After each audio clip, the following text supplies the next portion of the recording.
Good morning, folks, and it is a good morning. Moments ago, standing together with her wife Sherelle in the Oval Office, I spoke with Brittany Griner. She's safe. She's on a plane. She's on her way home. After months of being unjustly detained in Russia, held under intolerable circumstances, Brittany will soon be back in the arms of her loved ones, and she should have been there all along. This is a day we've worked toward for a long time. We never stopped pushing for her release. It took painstaking and intense negotiations, and I want to thank all the hard-working public servants across my administration who worked tirelessly to secure her release. I also want to thank the UAE for helping us facilitate Brittany's return, because that's where she landed. These past few months have been hell for Brittany and for Charlie and her entire family and all her teammates back home.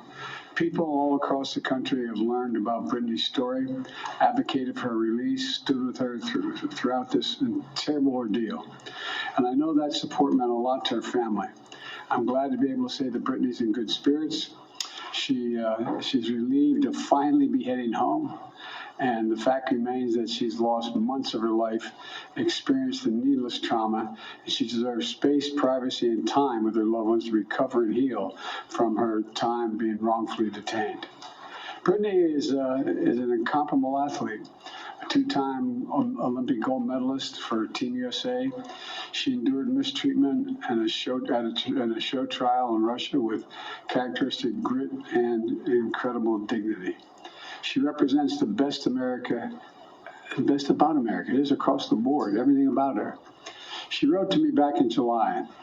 She didn't ask for special treatment, even though we've been working on a release from the day one. She requested a simple quote, "Please don't forget about me and the other American detainees. Please do all you can to bring us home." We never forgot about Brittany. We've not forgotten about Paul Whelan, who's been unjustly detained in Russia for years. This was not a choice of which American to bring home. We brought home Trevor Reed when we had a chance early this year. Sadly, for totally illegitimate reasons, Russia is treating Paul's case differently than Brittany's. And while we have not yet succeeded in securing Paul's release, we are not giving up. We will never give up.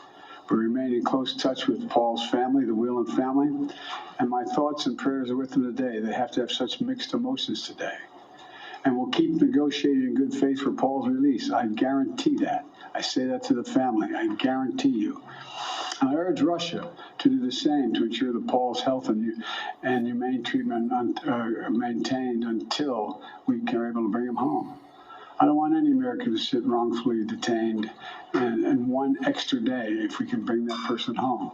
My administration has now brought home dozens of Americans who were wrongfully detained or held hostage abroad, many of whom had been held since before I took office. And today, we also remember the other Americans that are being held hostage and wrongfully detained in Russia or anywhere else in the world. Reuniting these Americans with their loved ones remains a priority for my administration, every person in my administration involved in this. And we're going to continue to work to bring home every American who continues to endure such an injustice. We also want to prevent any more American families from suffering this pain and separation.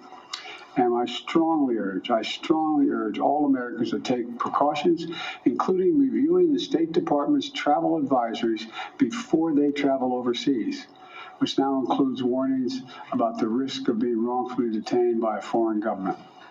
Make no mistake about it, this work is not easy. Negotiations are always difficult. There are never any guarantees. But it's my job as President of the United States to make the hard calls and protect American citizens everywhere in the world, anywhere in the world. And I'm proud that today we have made one more family whole again. So welcome home, Brittany. And now I'd like to invite Sherelle to say a few words to you all.